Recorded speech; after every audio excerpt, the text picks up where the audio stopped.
तो चलिए शुरू करते हैं हमारी आज की कहानी। मेरी उम्र कोई इतनी ज़्यादा तो नहीं थी, लेकिन मैंने कभी खुद को इतना लाचार होते नहीं देखा था। वह खूबसूरत लड़की मेरे सामने थी। मैंने उससे ज़्यादा खूबसूरत लड़की पहले कभी नहीं देखी थी, लेकिन न जाने उसमें क्या बात थी कि मेरे मुंह से वो बात भी निकल गई जो शायद मैं कभी बोल नहीं पाता था। मैंने उसे इशारा कर दिया और खुशी की खबर ये थी कि वह मेरा इरादा समझ गई थी। अब वह मेरे सामने थी। हम दोनों इस कमरे में अकेले थे, आसपास कोई भी नहीं था। ऐसा नहीं था कि यह सब कुछ बहुत आसानी से हो गया था, इसके पीछे बहुत सारा वक्त था। मैं कब से यही चाहता था। आज वह मेरे सामने थी और हम लोग एक कमरे में अकेले थे, लेकिन पता नहीं क्यों उसकी आंखों में मुझे आंसू दिखाई दे रहे थे, जैसे वह कुछ कहना चाहती थी लेकिन बोल नहीं पा रही थी। फिर मैंने उसके आंसुओं को नज़रअंदाज कर दिया, क्योंकि इस वक्त मुझे और कुछ भी नहीं सूझ रहा था। मैंने उसे कहा कि ऐसे क्यों खड़ी हो? तुम तो कहने लगी कि मुझे पता है मुझे क्या करना है और कैसे।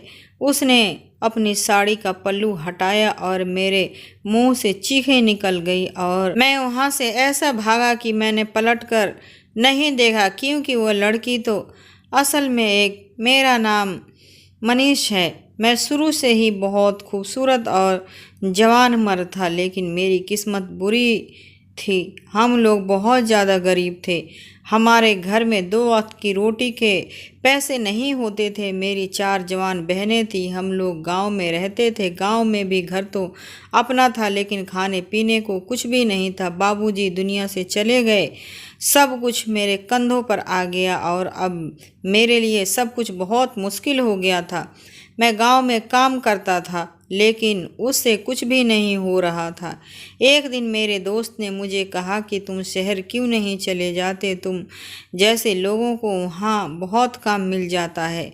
तुम्हें तो मेहनत करने की आदत है, तुम वहाँ पर भूखे नहीं मरोगे। मैंने कहा कि अगर वहाँ भी मुझे मेहनत मजदूरी करनी है तो फिर यहाँ कर लूँगा। जवान बहनों का घर है, उनको अकेला छोड़कर कैसे जा सकता हूँ? तो मेरे दोस्त ने कहा कि गांव में तुम्हारी बहनों को कुछ भी नहीं होगा।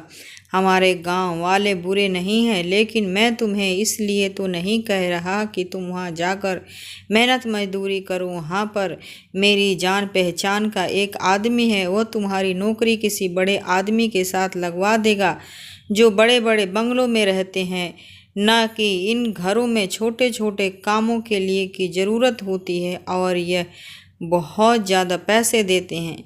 इतने पैसे तो किसी ऑफिस या किसी कंपनी में काम करने के बाद भी नहीं मिलते। वह खुद भी यहाँ से ऐसे ही गया था। उसने कहा कि मैं तुम्हें उसका नंबर और पता भेज दूंगा। तुम जाते ही उससे मिल लेना और मेरा बता देना, वह तुम्हें कहीं न कहीं सेट कर देगा। मेरे दोस्त ने तो मेरी मुश्किल ही आसान कर दी थी। मैंने फ़ौरन से शहर जाने का इरादा कर लिया। मेरी माँ ने कहा कि बेटा, तेरे बिना हम कैसे रहेंगे? तो मैंने कहा कि मेरे बिना तो आप रह सकते हो, लेकिन पैसों के बिना कोई नहीं रह सकता, और मैं पैसे कमाने के लिए जा रहा हूँ। मेरी माँ ने भी मुझे आशीर्वाद दे दिया और मैं चला गया। फिर मेरे भी दिल में यही बात थी कि इतनी जल्दी मेरी किस्मत अच्छी नहीं हो सकती। मुझे शहर में थोड़ा सा वक्त ज़रूर गुजारना पड़ेगा। लेकिन उस आदमी ने जाते ही मेरी नौकरी लगवा दी। उसने कहा कि गाड़ी चलानी आती है तुम्हें? मैंने कहा कि हाँ, आती है।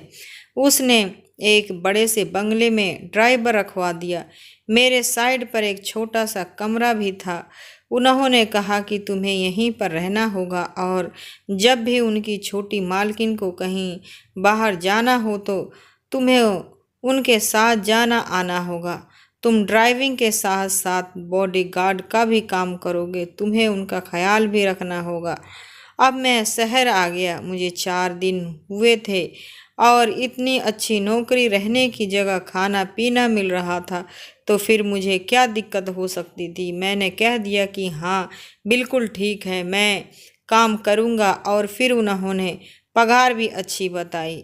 सही कहा था मेरा दोस्त, इतने पैसे मुझे गांव में काम करके भी नहीं मिलते, और यहाँ पर कैसा काम, बस एसी वाली गाड़ी तो चलानी होती है, रहने की जगह भी मिल रही थी। अगले ही दिन सुबह ही छोटी मालकिन बाहर आई और आकर गाड़ी में बैठ गई। मैंने उनको नमस्ते किया था। मुझे कहा गया था कि उनसे ज़्यादा बात नहीं करनी है, पर जब मैंने उनको देखा तो मेरे मुंह खुला के खुला रह गया था। इतनी सुंदर लड़की मैंने अब तक नहीं देखी थी। सुना था कि गांव की लड़कियों से ज़्यादा शहर की लड़कियां सुंदर होती है, लेकिन इस बात पर कभी यकीन नहीं किया था, क्योंकि मेरी अपनी बहनें भी गांव की थी। लेकिन भगवान ने की कृपा से वह सारी दूध जैसी सफ़ेद और सुंदर थी। पर यह लड़की न सिर्फ सुंदर थी, बल्कि बहुत ही अच्छे से ज़्यादा दीवाना कर देने वाली थी। उसकी तरफ देखकर ऐसा लगता था कि इंसान नज़र ही न हटाए। उसने मुझसे कह दिया था कि क्या हो गया है, कहाँ खो गए हैं आप?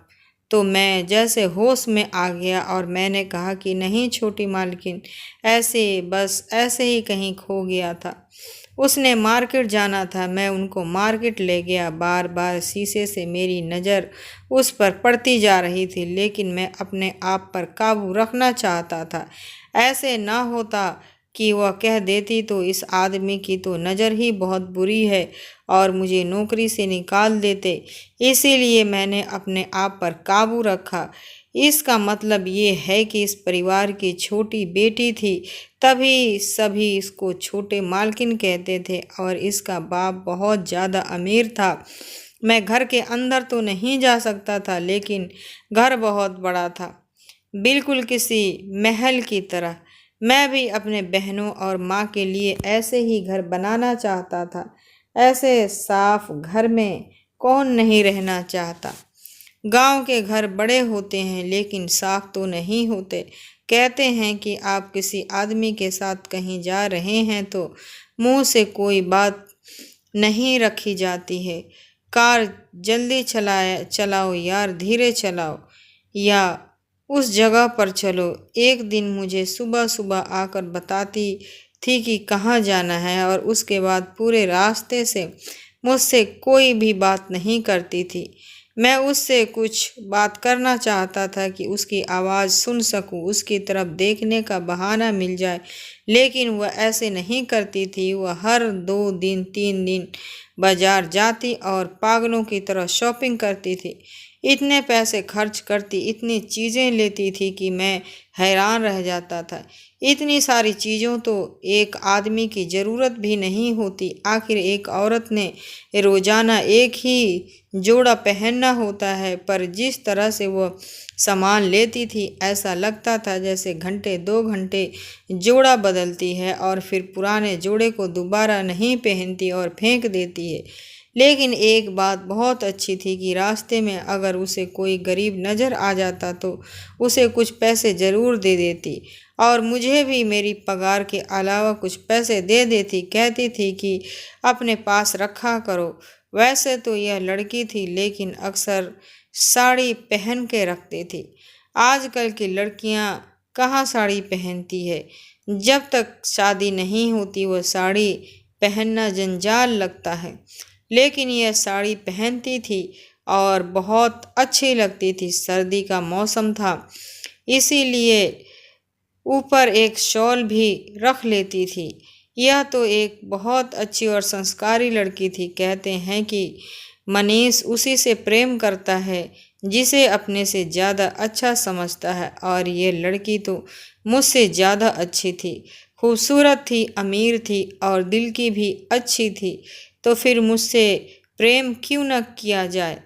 लेकिन मैं यह कैसे भूल सकता था कि मैं तो उसका नौकर था, लेकिन फिर भी मुझे उससे प्रेम हो गया।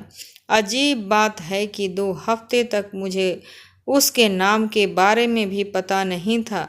बस छोटी मालकिन ही कहता था। फिर मुझे उनके नाम के बारे में पता चल गया। उनका नाम सीता था। क्या नाम रखा था, किसी ने बहुत सोच समझकर। सीता जैसे ही तो लगती थी, वह सुंदर भी थी और संस्कारी भी। मुझे भी नहीं पता था कि ये शहर में भी ऐसी लड़कियां रहती है।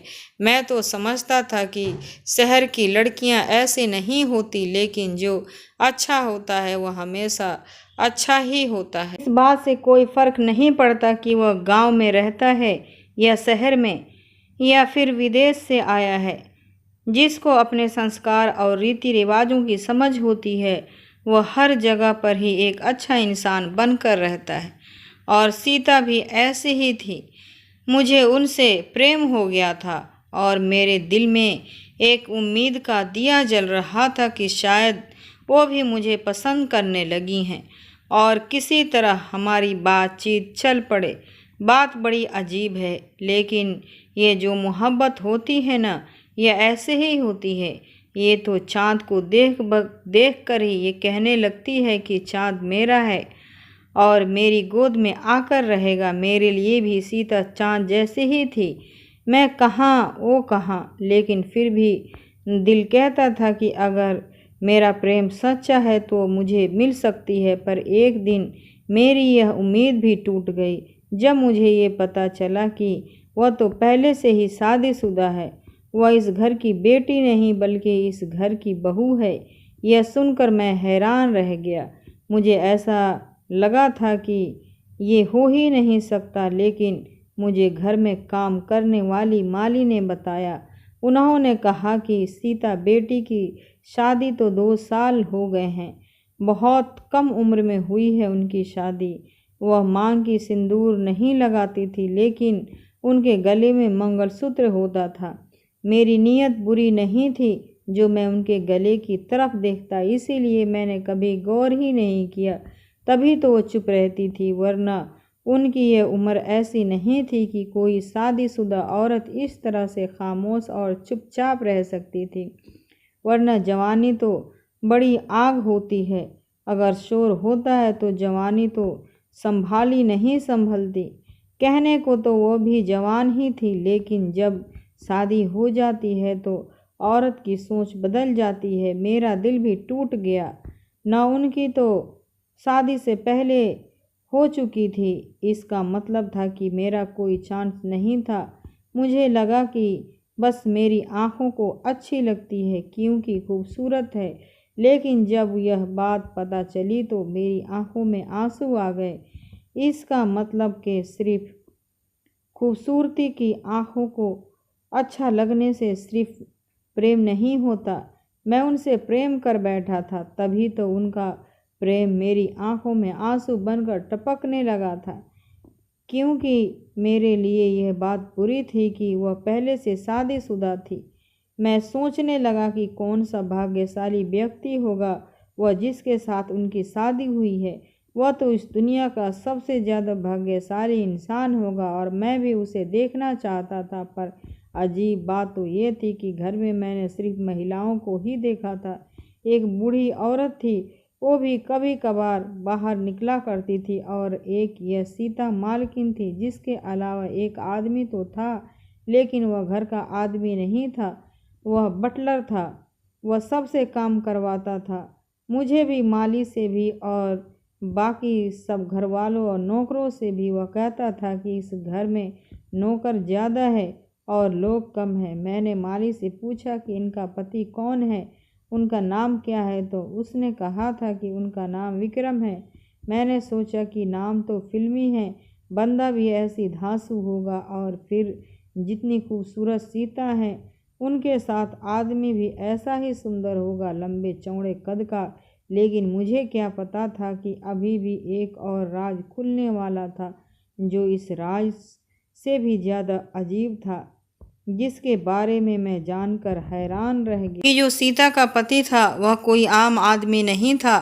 वह कोई जवान सुंदर आदमी नहीं, बल्कि एक 60 साल की उम्र का बुढ़ा था।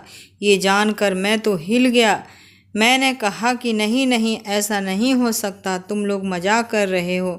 तो उन्होंने कहा कि मजाक तो सीता के साथ हुआ है, लेकिन क्यों हुआ है ये नहीं पता। पर उसका पति 60 साल का है और खुद वो 19 या 20 साल की भी नहीं है। 40 साल का फ़र्क है।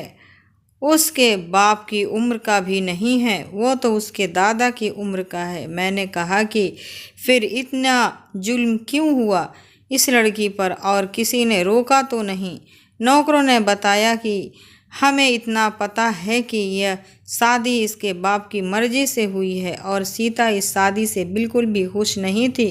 शादी के शुरू होने पर वह अपने आप को घर में बंद करके रखती थी, ना कहीं जाती थी न आती थी। बार बार उसकी तबीयत खराब हो जाती थी और रोजाना ही कोई न कोई डॉक्टर आया हुआ होता था। पर जब से तुम्हें नौकरी पर रखा गया है तब से वो बाहर आना जोना शुरू किया है, क्योंकि डॉक्टर ने उसको कहा है कि अगर यह घर में बैठकर रोती रहेगी तो इसको कोई भी बड़ी बीमारी हो जाएगी। इसीलिए शायद वो बाहर आते जाते हैं और बहुत सारी शॉपिंग करती है, क्योंकि वो अपना सारा ध्यान अपने शॉपिंग में लगाया जाती हैं।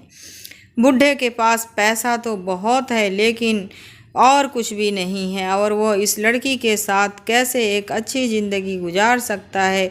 खुद सोचो, एक साल का बूढ़ा आदमी और 19 साल की जवान लड़की का आपस में क्या जोड़ है?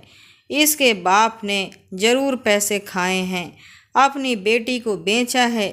ये तो हमें नहीं पता कि यह सब क्या है, क्यों हुआ है, लेकिन मेरा ध्यान दूसरी तरफ चलने लगा था। मैंने सोच लिया था कि मुझे क्या करना है। इसका मतलब था कि सीता इस शादी से खुश नहीं थी। वह बूढ़ा कब तक इस दुनिया में रहता?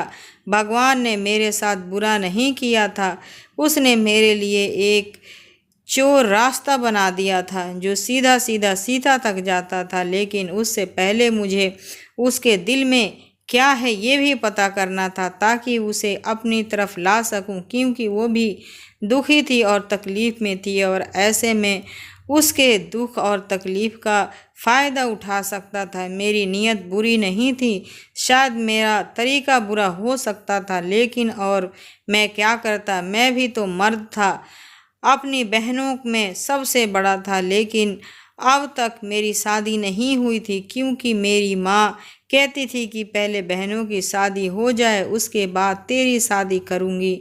और बहनों की शादी के लिए दहेज चाहिए था जो मेरे पास नहीं था। तो बार बार काम करता बाबूजी सारी जिंदगी बस ऐसे ही दाल रोटी चलाते रहे। उन्होंने भी कोई पैसा जमा नहीं किया और अब उनकी सुस्ती भी मुझ पर पड़ गई थी, जिसे मैं कुछ भी नहीं करना चाहता था। अगर वह हाथ पैर मार लेते तो आज हम लोग इतने गरीब नहीं होते।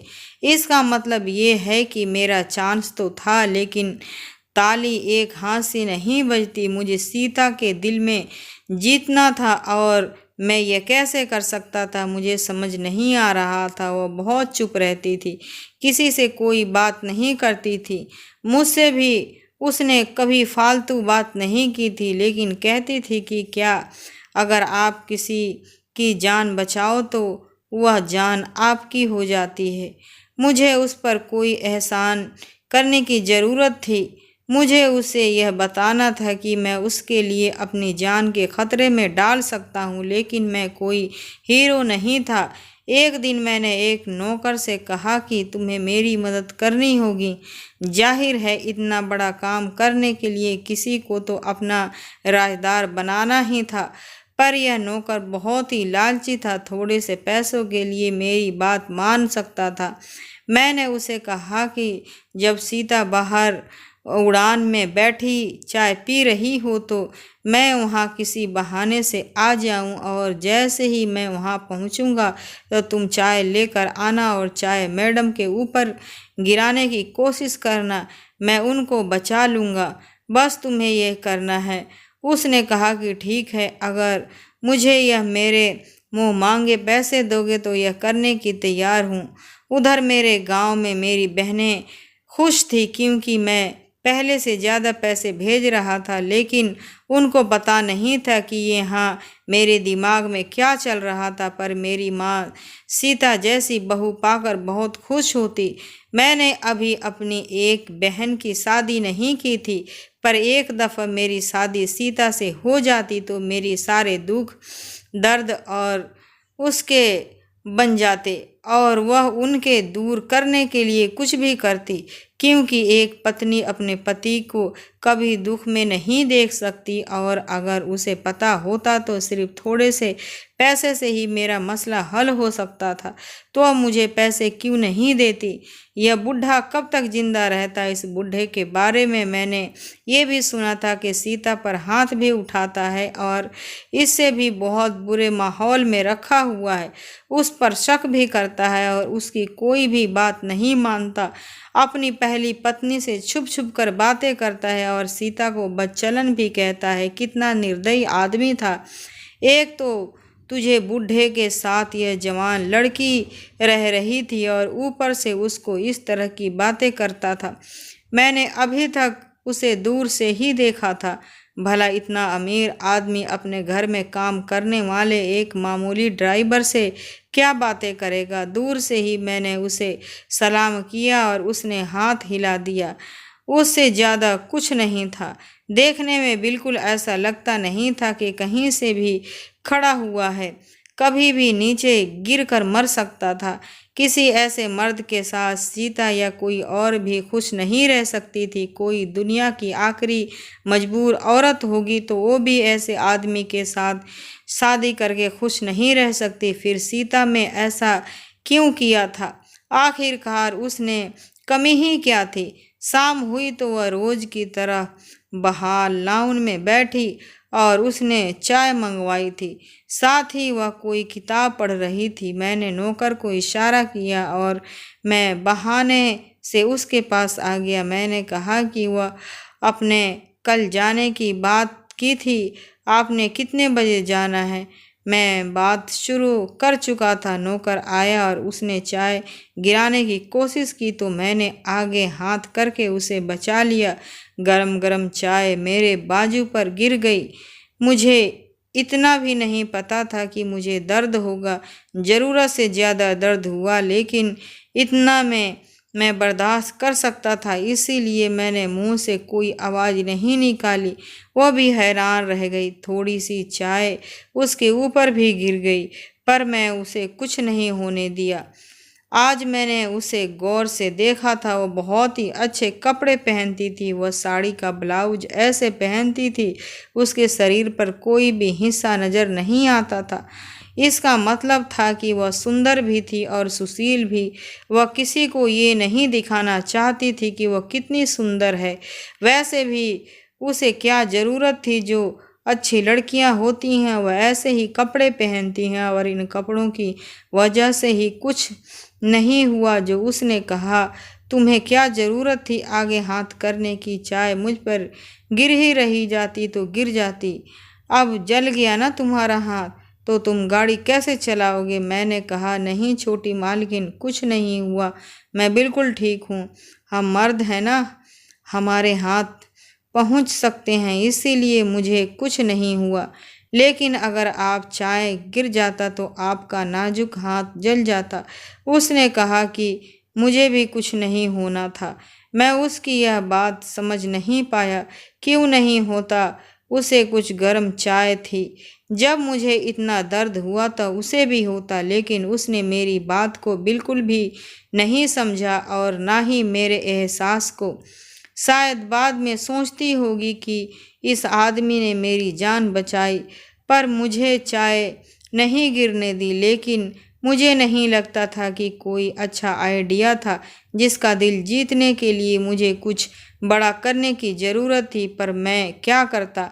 मैं पूरा दिन सोचता रहा, रात को भी सोचता रहा था, लेकिन मुझे कुछ भी समझ नहीं आ रहा था। फिर सोचा कि सीधी बात शुरू तरीके से कर देना चाहिए। एक दिन मुझे रात के वक्त उसकी आवाज़ आई। लगता है बड़े साहब से लड़ाई झगड़ा कर रही थी। हाँ, ऐसी शादी तो लड़ाई झगड़ा ही होता है, प्रेम विवाह में नहीं होता। एक दूसरे को बर्दाश्त कर लेते ऐसी शादी में फिर लोग मजबूरी में ही साथ रह सकते हैं। वह लोग क्या बोल रहे थे समझ नहीं आ रही थी। उनका कमरा बंद था शायद, और बहुत पीछे की तरफ था, लेकिन आवाज़ में लग रहा था कि किसी बड़े बात पर झगड़ा हो रहा है और ज़्यादा आवाज़ सीता की ही आ रही थी। उस बूढ़े के अंदर तो इतनी भी जान नहीं थी कि वह जोर से चिल्ला सकता। मैंने अपने दोस्त को भी यह बात बता दी जो कि गांव में ही था। उसने मुझे कहा कि तू भी पागल है क्या, क्यों उसके पीछे घूम रहा है? मुझे तो औरत की कमजोरी ही क्या होती है, और वह एक जवान और खूबसूरत लड़की है। तू सीधा वहीं पे दाना फेंक जहाँ पर ज़रूरत है, और फिर देख जैसा वह पंछी तरह तेरी बाहों में आ जाएगी और कभी तुझसे दूर नहीं होगी।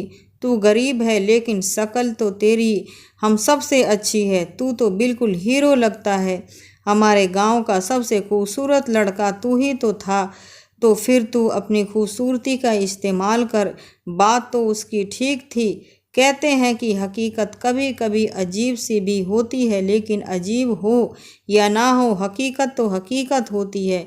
मैंने सोच लिया था कि मुझे उससे बात करनी चाहिए। एक दिन हम कहीं जा रहे थे। आज मौसम भी बहुत सुहाना था। मैंने एक अच्छा सा गाना भी लगा दिया। पहले मैंने कभी कोई गाना नहीं लगाता था, तो वह कहती थी कि इसको बंद कर दो, लेकिन आज उसने ऐसा कुछ नहीं किया। मैंने शीशे में देखा तो उसके चेहरे पर मुस्कान थी। इसका मतलब था कि उसका मूड अच्छा था। मैंने कहा कि छोटी मालकिन, एक ज़रूरी बात करनी है। कल रात आप अपने पति से झगड़ रही थी। मुझे पता है कि आप लोगों के बीच क्या चल रहा है। मुझे घर के नौकरों ने सब कुछ बता दिया है। आपके बाप अपनी मर्जी से आपकी शादी करवा दी है, आपकी परवाह नहीं की। मुझे सब कुछ पता चल गया है। मैं हैरान था कि वो भी तो मेरी बात सुन रही थी, कोई जवाब नहीं दे रही थी, वरना मुझे लगता था कि पहले ही गुस्सा करने लगी होगी। ऐसा नहीं किया। इसका मतलब है कि उसे मेरी बात बुरी नहीं लग रही थी। मैंने कहा कि मुझे पता है कि एक औरत की क्या ज़रूरत होती है। जो खुशी आपके पति नहीं दे सकता, वह मैं दे सकता हूँ। बस आपकी मेरी तरफ एक कदम बढ़ाना होगा। मुझे यकीन आ गया था कि मैं यह सब कुछ इतनी आसानी से बोल दिया था। फिर यह कोई छोटी बात तो नहीं थी। अब यह बिल्कुल चुप्पी, और मुझे उसकी खामोशी बहुत ज़्यादा लंबी लग रही थी। उसे तो कुछ बोलना चाहिए था। हम रास्ते पर जा रहे थे और रास्ता ख़त्म होने वाला था। अगर उठ के चली जाती तो इसका मतलब था कि बात यहीं पे ख़त्म हो जाती। मैंने कहा कि कुछ तो बोलें। अजीब बात है कि उसने अभी भी कोई जवाब नहीं दिया। जहाँ उसे जाना था वहाँ चली गई। मैं बाहर उसका इंतज़ार करता रहा। उसके बाद आपसी पर भी वह खामोश थी। मैंने एक दफ़ा उससे भी पूछा कि मैंने इतनी बड़ी बात कर दी, मैं आपकी खामोशी को क्या समझूं? क्या आप मुझे इस नौकरी से निकाल दोगी? अगर ऐसी बात है तो यह बात अपने दिल से निकाल देता हूँ। मुझे नौकरी से मत निकालिएगा। मेरी जवान बहनें, मुझे उनकी शादी करनी है। मैं बहुत गरीब आदमी हूँ। आपसे प्रेम कर बैठा। जो बात दिल में थी वह ज़बान पर आ गई। मोहब्बत तो ऐसी होती है। क्या मोहब्बत करना कोई पाप होता है? आप इतनी सुंदर हैं, आपके पति आपके लायक नहीं हैं, यह तो कोई छोटा बच्चा भी बता सकता था। और मैंने आप लोगों को अक्सर झगड़ते हुए सुना भी है। अगर ऐसी कोई बात है तो आपका हाथ पकड़ने को तैयार हूँ। मैं बुरा आदमी नहीं हूँ। अब उसने अपनी ज़बान खोली और कहा कि मुझे पता है तुम बुरे आदमी नहीं हो। अगर तुम बुरे आदमी होते तो यह बात किसी और से करते, या फिर यह बात ही ना करते। वह ऐसी बात कर रही थी जैसे वह बहुत ज़्यादा समझदार थी। समझदार तो वह थी, लेकिन उसकी उम्र इतनी ज़्यादा ही नहीं थी। वह अपनी उम्र से बड़ी बड़ी बातें कर रही थी। मेरे दोस्त ने मुझे कहा था कि वह तेरी बाहों में पिघल के, तेरी बाहों के आग्रह में, लेकिन अभी तक ऐसा कुछ भी नहीं हुआ था। मैंने सोच लिया था कि शायद ऐसा ही कभी नहीं होगा। फिर उसने खुद ही अजीब बात शुरू कर दी और गाड़ी से निकल के चली गई। उसने कहा कि कल रात को मेरे कमरे में आना, कोई बात दिल में न लाना। मेरा पति घर पर नहीं होगा। मैं अपने कमरे में बिल्कुल अकेली रहूँगी। रात के 10 बजे तो मेरे कमरे में आ जाना और तुम्हें तुम्हारे सवाल का जवाब मिल जाएगा। मैं कल किसी को कुछ नहीं बताऊंगी और तुम्हें कोई नुकसान भी नहीं पहुंचेगा। इतना कहकर वह चली गई और मैं तो जैसे खुशी से पागल ही हो गया, क्योंकि मुझे पता था कि औरत की तरफ से इतना ही ग्रीन सिग्नल होता है और मुझे ग्रीन सिग्नल मिल गया था। मेरे दोस्त की बात ठीक थी, मैं ऐसी हरकतों में वक्त बर्बाद कर रहा था। मुझे उससे सीधे तरीके से बात करनी चाहिए थी। आजकल कौन सा ज़माना आ गया था ऐसी बातों का। अब लोग जो बात होती है वह सीधी तरीके से बोल देते हैं और बात मान ली जाती है। अब मुझे रात के 10 बजने का इंतज़ार था। मैंने 10 बजने का अच्छा कपड़े पहना, ठीक ठाक से परफ्यूम लगाया। उसका पति शाम को ही कहीं चला गया और अब भी वह कहीं चला गया था। मैं अगले दिन वापस आ जाऊंगा या नहीं, वह घर में अकेली थी। थोड़ी देर बाद उनकी दोनों की नज़दीकियां भी छूटी चल गई थी। जब वह जाने लगी तो मैंने उनसे पूछ लिया कि कहाँ जा रही हो, तो उन्होंने कहा कि 2 दिन की छुट्टी लेकर जा रहे हैं। छोटी बेगम छुट्टी दी है। मैं खुश हो गई कि वह अब सब कुछ छुट्टी दे रही है। इसका मतलब है कि बात वही है जो मैं सोच रहा था। इसका मतलब है कि वो भी मुझे पसंद करती है और क्यों ना करे मैं मुझे पसंद। आखिर मुझ में कोई कमी थी ही नहीं। मैं तो बहुत खुश था। कभी कोई गाना गाता तो कभी इधर जा फिरता तो कभी उधर। रात के 10 बजने का इंतज़ार करता था। मैंने तो आज खाना भी नहीं खाया। खुशी से मेरा पेट भर गया था। मेरी माँ का फ़ोन आ गया और उसको भी मैंने बातों बातों में कह दिया कि मैं जल्दी तेरे लिए एक प्यारी सी बहू लेकर आने वाला हूँ। तो मेरी माँ को थोड़ी परेशानी हो गई कि उसे तो अपनी बेटियों की शादी की फ़िक्र थी और उसने साथ भी कह दिया कि फिर तेरी बहनों का क्या होगा। मैंने कहा कि तू बस समझ ले कि तेरी बहू हमारे लिए सोने की चिड़िया साबित होगी और इसके आते ही बहनों की शादी भी हो जाएगी। मेरी माँ भी खुश हो गई और जैसे ही वक्त हुआ मैं घर के अंदर चला गया।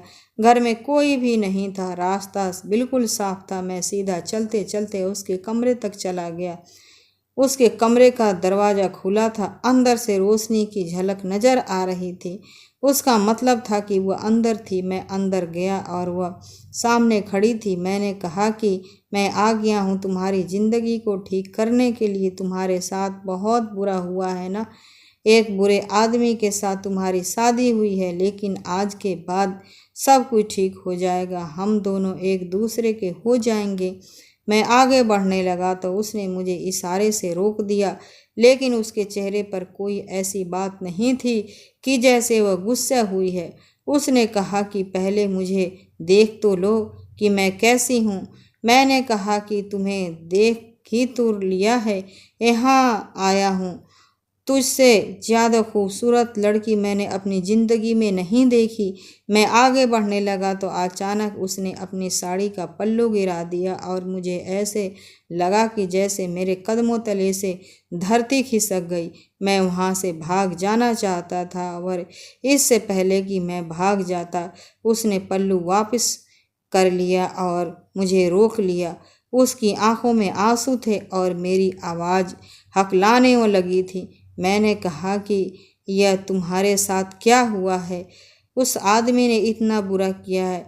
उसने तुम्हें साथ ऐसा क्यों किया? मेरी ज़बान हकलाने लगी थी। मैंने कहा कि यह तुम्हारे साथ क्या हुआ है? उस आदमी ने इतना बुरा क्यों किया तुम्हारे साथ? उसका सारा जिस्म जला हुआ था, तभी तो ऐसे कपड़े पहन कर रखती थी और उस दिन कह रही थी कि अगर गर्म चाय मुझ पर गिर जाती तो मुझे कुछ नहीं होता, क्योंकि वह उससे ज़्यादा तकलीफ़ बर्दाश्त कर चुकी है। यह साफ नज़र आ रहा था। उसने कहा भी नहीं कि वह बूढ़े ने मेरे साथ कुछ नहीं किया, मेरा पति है। उसने मुझसे शादी की है और आज तक किसी को ये बात नहीं बताई है, लेकिन उसने मुझे आज तक हाथ भी नहीं लगाया है। मैं उसकी पत्नी बनकर ज़िंदगी गुजार रही हूँ।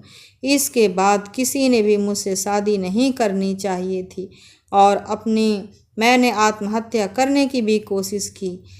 मेरी जान उसी ने बचाई और मुझे अपनी पत्नी और इस घर की मालकिन बनाकर रखा है। लेकिन यह समाज बहुत बुरा है। जब देखता है कि किसी बूढ़े ने किसी जवान लड़की से शादी की है तो यह सोचता है कि शायद यह आदमी ही बुरा होगा, लेकिन उसने तो मेरी बहुत मदद की है। और वह जो हम लड़ाई कर रहे थे वो भी इसीलिए क्योंकि मैंने फिर से आत्महत्या करने की कोशिश कर रही थी। तुम बताओ, क्या तुम मुझे कबूलने के लिए तैयार हो? मुझे समझ नहीं आ रहा था कि मैं क्या बोलूं। मेरी जुबान बंद हो गई थी। वह इस बात पर हंसने लगी और उसने कहा कि सब मेरे पति जैसे नहीं होते, इसीलिए मैं कभी भी उन्हें धोखा नहीं दे सकती। जब तक वह जिंदा रहेंगे मैं उनकी पत्नी बनकर रहूंगी, और जब वह इस दुनिया से चले जाएंगे तो उनका विधवा बनकर जिंदगी गुजार दूंगी। तुमने मेरी शक्ल देखी थी ना, तो फिर क्या मेरी शक्ल देखकर सारी जिंदगी गुजार सकते हो? मैंने उसके सामने हाथ जोड़ दिए और कहा कि मुझे माफ़ कर दो। मेरे अंदर इतनी हिम्मत नहीं कि मैं इतना बड़ा आदमी नहीं हूँ। उसने कहा कि मुझे पता है, मैं भी तुम्हारी ज़िंदगी बर्बाद नहीं करना चाहती, लेकिन तुमने जो बात की वो हद से ज़्यादा निकाल दी थी। मुझे बहुत बुरा लगा, इसीलिए मैंने तुम्हें समझाने के लिए यह सब कुछ किया है। इसके बाद भी मैं वहाँ पर 4 महीने नौकरी करता रहा, लेकिन फिर मेरा दिल नहीं माना और फिर वह नौकरी छोड़ दी, क्योंकि मैं छोटी मालकिन से भी नज़र नहीं मिला पाता था। इसीलिए मैंने ये नौकरी छोड़ दी। मैं वापस गांव आ गया, थोड़े बहुत पैसे जमा कर लाया था और उस पैसे से एक ट्रक खरीद लिया और अपनी ज़मीन पर ही काम करने लगा।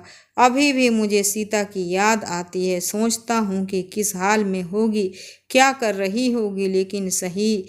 आपको यह वीडियो कैसा लगा कमेंट बॉक्स में जरूर बताएं। मेरे इस चैनल को सब्सक्राइब जरूर करें, क्योंकि मैं आपके लिए लाती हूँ सबसे ओरिजिनल कहानियाँ। शुक्रिया।